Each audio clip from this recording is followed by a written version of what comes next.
Et donc, dans les 25 minutes qui vont suivre, je vais essayer de vous parler, de vous expliquer comment on peut facilement faire une disposition clavier avec des outils modernes de nos jours. On va d'abord brièvement aborder l'ergonomie, savoir, parce que modifier son clavier, c'est chouette, mais le modifier pour faire quelque chose de mieux, c'est quand même un peu mieux. Donc on va revenir sur 2-3 notions d'ergonomie. Ensuite, je vous présenterai Calamine, comment on s'en sert, comment, voilà, en sortant, si j'ai bien fait mon taf, vous serez capable de créer une variante de la disposition que vous utilisez tous les jours qui soit un peu plus confortable. Et puis, je voulais faire une partie hands-on, mais j'ai dû me planter. On a 25 minutes et pas 1 heure, alors on va zapper ça, mais on est sur le stand d'Ergodis dans le village des assos, et du coup, vous pouvez passer, on vous fera des démos. Donc moi, ma route ergonomique, elle a commencé il y a longtemps. J'ai d'abord fait du QWERTY international, parce que AZERTY, c'est quand même pas terrible, la position du A est pas ouf. Et j'ai avancé petit à petit à mon rythme. D'abord, en 2018, j'ai commencé à me dire, bah, changer la posture, essayer de se tenir un peu mieux, ça aide, ça évite d'avoir des raideurs dans la nuque, voilà, des soucis de... C'est important, la posture. C'est mon premier, voilà, ce qu'il y a en jaune, c'est vraiment les grosses milestones qui font que ça change, qu'on progresse. Puis ensuite, je suis passé en 2022 à Bepo. Et donc, je suis passé finalement à la méthode dactylo, à taper à 10 doigts. Et ça, c'est vachement confortable. Par contre, Bepo, ça a quand même quelques défauts. Et j'ai été assez vite gêné, notamment pour écrire en anglais, parce que le WH est assez rédhibitoire. Et donc, j'ai créé une disposition Bepolar, qui est une adaptation de Bepo pour des claviers plus compacts, qui est notamment compatible avec l'anglais et la programmation. Et c'était super chouette. J'ai gagné beaucoup en confort. Et ensuite, on a avancé un petit peu. Kazé, qui a fait une conf ce matin dessus, a commencé à faire une configuration qu'on a appelée Arsenic, qui permet de bouger finalement les autres touches, celles qui ne servent pas à faire des lettres, backspace, entrée, escape, pour les rapprocher, pour qu'ils tombent beaucoup plus facilement sous les doigts. Ça a été une grande avancée aussi. Et puis en 2024, avec la sortie officielle d'Ergol et de la variante A, eh ben, je m'y suis mis. Et c'est vrai que c'est beaucoup plus confortable. Mais finalement, le gain de la disposition, quand on a déjà fait toutes les étapes d'avant, eh ben, il n'est pas aussi important. Il est super important si on vient d'AZERTY. Mais voilà, il n'y a pas que la disposition, il y a aussi tout ce qui va autour. Ouais. Donc, taper à 10 doigts. Qui tape à 10 doigts ici? Il y a beaucoup de gens. Il y en a beaucoup aussi qui n'ont pas levé la doigt. Ça tombe bien, parce que ma question à la base, c'était qui ne tape pas à 10 doigts, mais je ne voulais pas qu'on les montre du doigt, et parce que c'est quand même, pour moi, taper à 9 ou 10 doigts, parce qu'en général, on n'utilise qu'un seul pouce de base, c'est un super gain de confort. On peut se concentrer sur l'écran, on n'a plus besoin de réfléchir à comment je fais, on écrit ce qui nous passe par la tête. C'est un gros gain de confort si on ne se blesse pas et si c'est fait de façon confortable. Donc, ça c'était moi il y a quelques années, je suis bien content voilà, de taper à 10 doigts maintenant. Et se pose la question du coup de la disposition. Et donc finalement, le point commun entre ces deux personnes qui sont présentées là, c'est qu'ils ont fait des choix débattables. Alors il y a les utilisateurs heureux d'AZERTY, qui c'est pas optimal, ils se font violence, ils doivent chercher un E accent aigu super loin, mais ils sont contents quand même.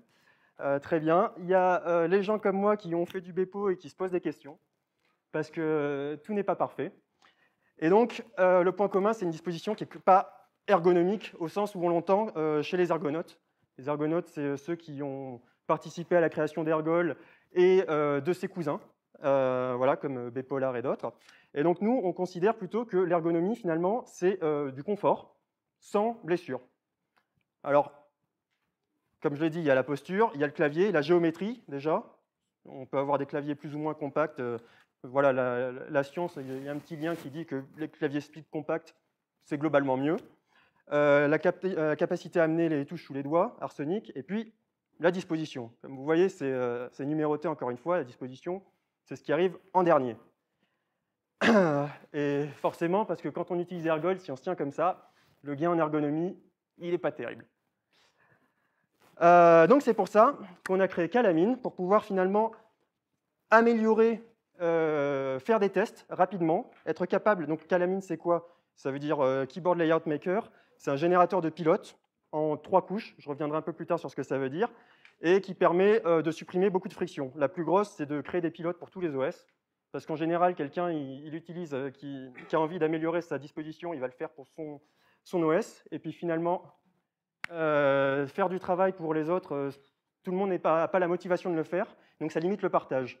Si on enlève cette friction, eh ben, il y a beaucoup plus d'émulation. Les gens sont capables de partager leurs résultats, que d'autres les testent, améliorent dessus. Et finalement, globalement, on est capable d'améliorer l'ergonomie clavier, d'avancer plus vite grâce à cet outil. Ça a été pensé pour le plus grand nombre, d'abord par les devs, parce que voilà, beaucoup de devs ici. Donc ça a commencé en ligne de commande, et là on est en train de l'améliorer pour qu'il y ait une version web, pour qu'on puisse qu'on puisse installer des dispositions de plus en plus facilement. Et puis c'est écrit en Python parce que il y a beaucoup de gens qui le parlent, et donc ça simplifie les contributions. On aime bien les contributeurs. Voilà, d'ailleurs, Calamine, ça a été le premier projet auquel j'ai contribué. Donc, tout arrive. J'étais pas dev à la base, j'étais commercial. Donc, par où commencer quand on veut modifier sa disposition? Donc, on l'a vu, supprimer les mouvements inconfortables.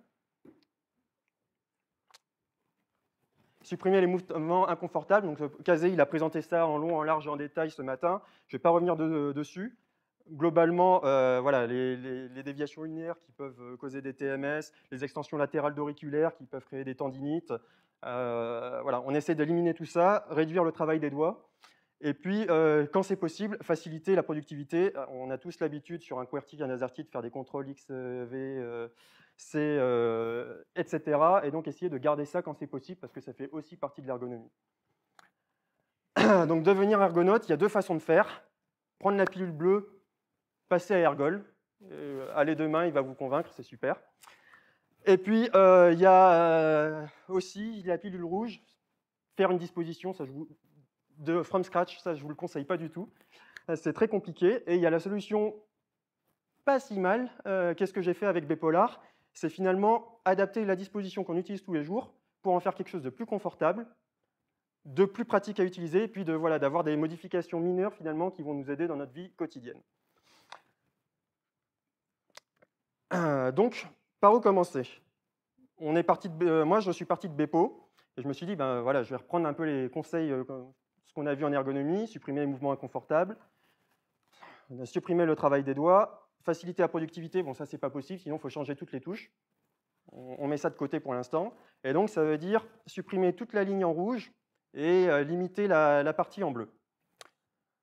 Pour faire ça, il n'y a pas 36 solutions en français. Nous, on a besoin d'accents quand même pour écrire de façon correcte, et on n'est pas des barbares. On utilise des accents, des cédilles, des diacritiques. Donc, il faut bien les caser quelque part. Et donc, c'est là que Calamine intervient. Ça permet de créer donc, trois couches. Une couche pour toutes les lettres, une couche pour tous les accents, et, cerise sur le gâteau pour les devs, ou selon votre usage, une 3e couche pour des symboles. Vous pouvez mettre ce que vous voulez. Et donc, pour faire Bepolar, je vais vous montrer exactement comment faire. C'est très simple. Il suffit de taper Calamine. Enfin, une fois que Calamine est installé, ça, je vous envoie vers la doc, c'est un pipi qui installe Calamine. C'est assez simple quand vous faites du Python. Et ensuite, il suffit de taper Calamine new, le nom que vous voulez, .toml. Si vous voulez une couche altegreux, vous rajoutez l'option altegreux. La géométrie, si vous voulez la préciser, mais ça ne change pas grand-chose. Et puis, le --1deadkey pour avoir la couche typographique. Je vois beaucoup de regards perplexes, on va voir ce que ça veut dire. Quand on a créé ça, on se retrouve avec un fichier toml qui est très long. On va regarder brièvement du coup ce qui nous intéresse dedans. Il y a une première partie, ça va être toutes les métadonnées. Donc là, on modifie le nom de la dispo, ce qu'on veut. Voilà, on peut se mettre comme auteur, mettre un lien sur un GitHub, ce genre de choses. Une version, très important les versions, parce qu'on finit par le modifier beaucoup de fois, il faut arriver à suivre. Donc voilà, il y a les métadonnées. Ensuite, il y a un bel ASCII art. Et là, finalement, modifier la dispo, c'est très simple, il suffit de changer ce qu'il y a sur l'écran. Donc, vous effacez le Q, vous mettez un A. Il y a un A comme sur AZERTY. Il y a un autre layout pour la partie alt-greux, si vous voulez vous rajouter des symboles voilà, en alt. Et puis, une partie pour la barre d'espace, parce que finalement, avec cette barre d'espace, on est capable de faire autre chose que des espaces. Nous, on aime, encore une fois, on n'est pas des barbares, on aime bien les espaces insécables, on aime bien les espaces insécables fines, on aime bien les apostrophes typographiques courbes, comme dans les livres. Donc, on va rajouter ça sur la barre d'espace. Alors, comment ça marche? Donc, j'ai dit, il suffit de modifier la touche, c'est vrai. Là, vous avez une petite description. Donc, dans toute la suite du document, il y a des commentaires qui expliquent merveilleusement bien comment s'en servir. Globalement, en base et en shift, donc d'un côté, il y a toute la couche alpha, et puis de l'autre côté, il y a la fameuse couche OneDeadKey qui permet de faire tous les symboles typographiques qu'on assigne à une seule touche. On peut utiliser des touches mortes aussi. Elles sont précédées d'une petite astérix. Encore une fois, c'est décrit, il y a la liste des touches mortes disponibles dans le fichier. Je vous laisse le regarder de votre côté. Et puis, voilà, sur la barre d'espace, on est capable de faire beaucoup de choses, comme je le disais. La barre d'espace simple, en shift, en alt-greux shift, en OneDeadKey, et toutes les combinaisons possibles et inimaginables. Donc nous, ce qu'on aime bien faire souvent, voilà, c'est de mettre shift en l'espace insécable pour pouvoir la combiner aux ponctuations doubles de façon facilitée. En général, on aime bien aussi mettre l'apostrophe typographique après la touche typo, espace. C'est quasiment une espace, l'apostrophe, donc ça rentre bien dans les doigts, ça rentre bien dans la tête. Et on est content. Donc, grosso modo, tout ce qui est écriture littéraire, on va le passer sur la couche AFA et sur la couche typo. Tout ce qui est diacritique, lettres, symboles typographiques, quadratin, tout ça, voilà. On va ensuite chercher à optimiser, vu qu'on a supprimé toutes les touches en accent direct de Bepo, on va chercher à replacer les touches qui étaient excentrées, qui étaient dans la zone rouge. On va chercher à les placer de façon à minimiser les enchaînements inconfortables, de façon à ce que ce soit beaucoup plus agréable à utiliser.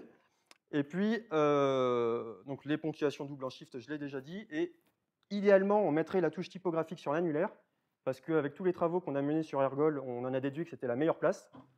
Mais il n'y avait pas forcément on n'a pas trouvé de bonne solution pour faire ça en bipolar, donc ça a été un peu mis de côté. À quoi ça ressemble? Ça ressemble à ça. Donc là, vous voyez, il y a une petite touche rouge avec une étoile, c'est celle-là, la fameuse touche typographique. Et ce qu'elle permet de faire, c'est à chaque fois qu'on appuie dessus, la prochaine lettre qu'on appuie, elle sera remplacée par la lettre qui est en vert. Et donc, de cette façon-là, on s'affranchit d'aller chercher des lettres super loin. Les lettres, elles viennent sous les doigts. C'est confortable, c'est bien. 10 minutes, ok, super. Voilà, je vais très vite. Faire une dispo, c'est bien. Avoir des stats, c'est mieux. Donc, quand on fait calamine, quand on utilise calamine, il y a une nouvelle option qui, voilà, on fait calamine watch et puis le fichier TOM, le modifié qu'on a créé avec notre agencement personnalisé. Et une fois qu'on a fait ça, on est capable d'avoir cette page web qui est ici, qui permet plusieurs choses. La première chose, c'est de tester. Là, si j'appuie sur, voilà, sur ma touche ici, ça va émuler la disposition. Pas besoin de l'installer, on peut faire des essais. Si j'appuie sur la fameuse touche, on voit effectivement les symboles qui sont modifiés. Toutes les dispositions qui sont nées du projet Ergol, elles partagent une touche alt-greux qui a été optimisée pour la programmation, pour minimiser les enchaînements inconfortables en programmation, pour faire du Vim facilement, et puis pour être apprise facilement. Tout est regroupé de façon assez logique. Donc on a voilà, on peut voir tout ça qui est disponible. On peut tester, c'est chouette, mais avoir des stats, c'est quand même mieux parce que ça permet d'avoir une vue un peu plus objective. Et dans cet analyseur, ce qui a été fait, c'est essayer de montrer finalement ce qui était le plus rédhibitoire, le plus inconfortable, pour essayer de minimiser finalement les enchaînements inconfortables et se retrouver avec quelque chose de plutôt positif. Donc pour ça, il y a différentes statistiques. On peut choisir la langue. Si on se focalise sur le français uniquement, on va avoir les données en français. Si c'est en français plus en anglais, voilà, ça va bouger. Donc là,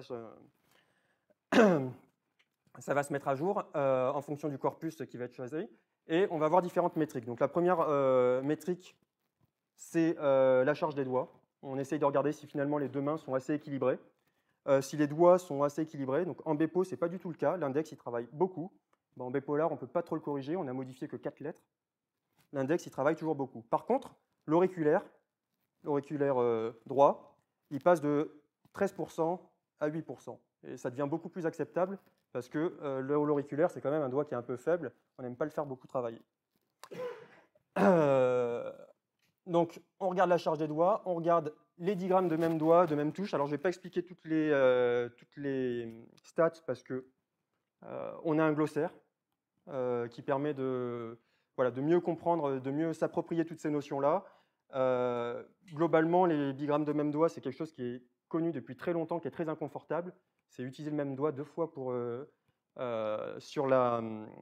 touches différentes. Quand on a 10 doigts, on aime bien paralléliser les choses. Quand on doit utiliser le même doigt, on est obligé de le faire de façon séquentielle. Ça ralentit, c'est inconfortable. Donc, on le regarde, on essaie de le minimiser. Et puis voilà, ensuite, il y a tout plein de métriques que ceux qui s'intéressent à la création de dispositions vont trouver très utiles pour pouvoir s'améliorer. Et donc, le but, ça a été, comme je l'ai dit, de minimiser tous ces enchaînements inconfortables.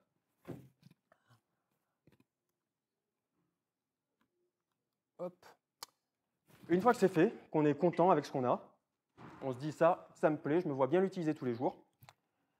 On peut faire un calamine build, le nom de notre layout, et pouf, on a un dossier dist qui apparaît avec les pilotes qu'on peut partager.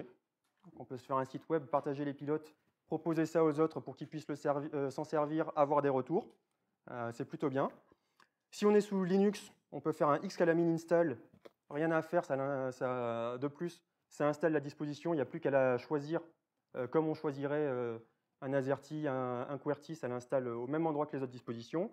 Et si on est sous Windows, on peut faire un wcalamine build et on se retrouve avec un beau .exe, plus qu'à cliquer dessus et ça nous installe la disposition.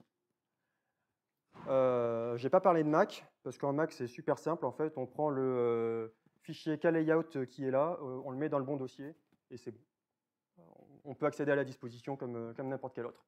Donc, peu importe son OS, au final, on est capable d'utiliser facilement les pilotes générés, de les tester, de les partager, et on est très content.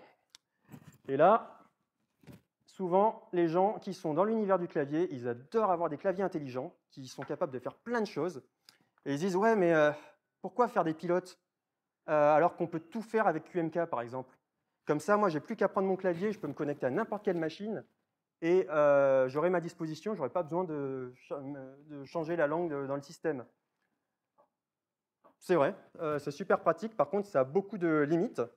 Donc, je voulais revenir un peu là-dessus avant de conclure, pour dire que oui, QMK, c'est bien, par contre, il y a des limites. Donc, on est limité finalement aux caractères qui sont disponibles par le pilote. Il y a des hacks pour pouvoir obtenir d'autres caractères comme des CCD, ce genre de choses. Mais souvent, ça va cibler une seule plateforme. Donc, c'est difficile de faire quelque chose qui va marcher et sur Windows, et sur Mac, et sur Linux en même temps. Ça peut être un problème ou pas. Et puis, il y a d'autres points. Quand on essaye d'avoir des symboles différents en alpha et en shift, il y a des choses qui ne vont plus marcher, comme Caps Lock. Alors, il y a des gens qui disent « je m'en fous de Caps Lock, moi, de toute façon, je suis comme un barbare, j'appuie sur Shift et j'enchaîne les mots. » Mais oui, mais maintenant, on a l'insécable, l'espace insécable en Shift, on se retrouve avec des phrases insécables. Donc, voilà, il y a certaines limites de l'approche QMK. Ça peut marcher en fonction de vos besoins, mais ce n'est pas la panacée. Quand c'est possible, le pilote, c'est quand même ce qui marche le mieux. Donc, manger du calamine, c'est super.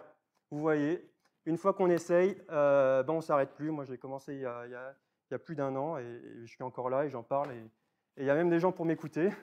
Donc, c'est quand même super chouette. Je vais m'arrêter là sur ce que j'avais à dire, parce que je crois qu'il reste un peu moins de 5 minutes. Je me suis dit, si jamais il y a 2-3 questions, ça peut être l'occasion de vous laisser la parole. Donc, voilà.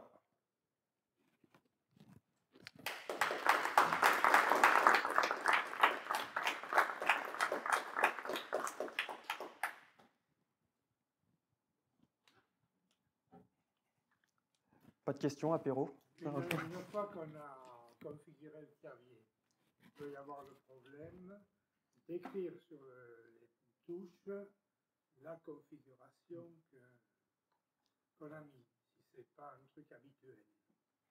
Il y a des solutions comme ça qui sont pas suffisamment. Très bonne question. Alors voilà, dans le fichier dist, enfin dans le dossier dist avec tous les pilotes, il y a un fichier où il manque un commentaire. C'est un SVG. C'est un superbe SVG qui permet d'avoir toutes les données.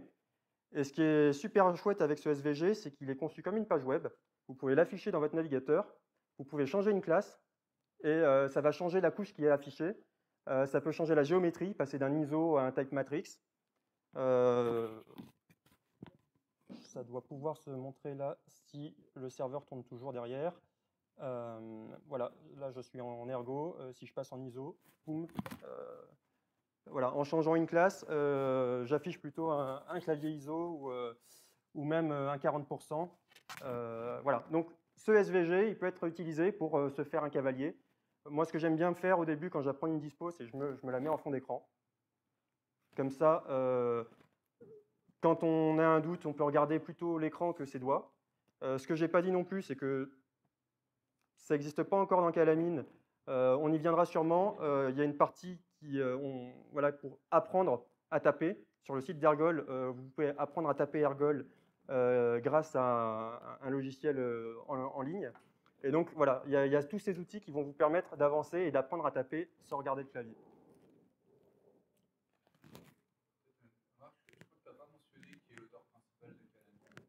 Oui, c'est vrai. L'auteur principal de Calamine, c'est Kazé, qui a fait la conf sur Kanata ce matin. Il a dû écrire une large majorité du logiciel, auquel ont été ajoutées quelques contributions. On a quelqu'un qui a géré toute la partie wCalamine pour l'installation Windows. C'est de la magie noire, je ne sais pas comment ça marche, mais c'est super. Et donc voilà, il y a des gens qui ont ajouté des choses comme ça. La partie SVG, ça n'existait pas de base. Mais voilà.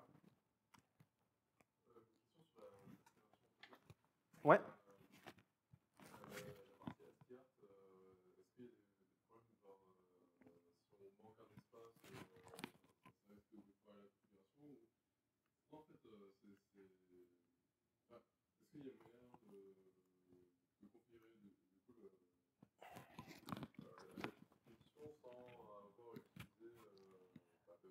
Alors aujourd'hui, c'est qu'en ASCII Art, effectivement. Si les choses sont décalées, ça n'aime pas trop, ça vous le dit.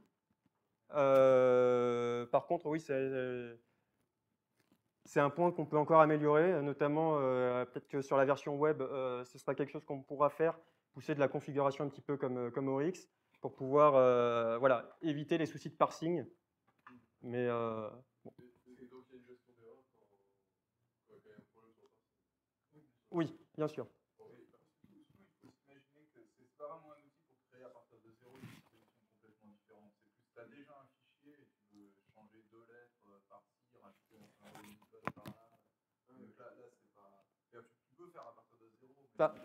Ergol a été conçu avec cet outil, les pilotes d'Ergol, donc on peut créer une disposition from scratch. Par contre, faire une disposition, c'est très long, c'est très compliqué. Pour faire quelque chose de bien, il faut quand même... voilà, Ergol, ça a mis 4 ans à sortir. Donc l'approche un peu plus simple, c'est quand même, je prends une disposition qui existe, je fais 2-3 modifications qui me facilitent la vie. Je suis mathématicien, par exemple, sur ma couche alt-greu, j'ai envie d'avoir des symboles mathématiques, idée à la con. Voilà. Non. Voilà, par exemple. Oui. Dernière question. Pour un moldu comme moi, un clavier AZERTY, et simplement sur une touche alt-greu pour se mettre plein d'émojis, par exemple. Bien sûr. On peut garder un AZERTY classique et modifier simplement la partie alt-greu et avoir plein d'émojis.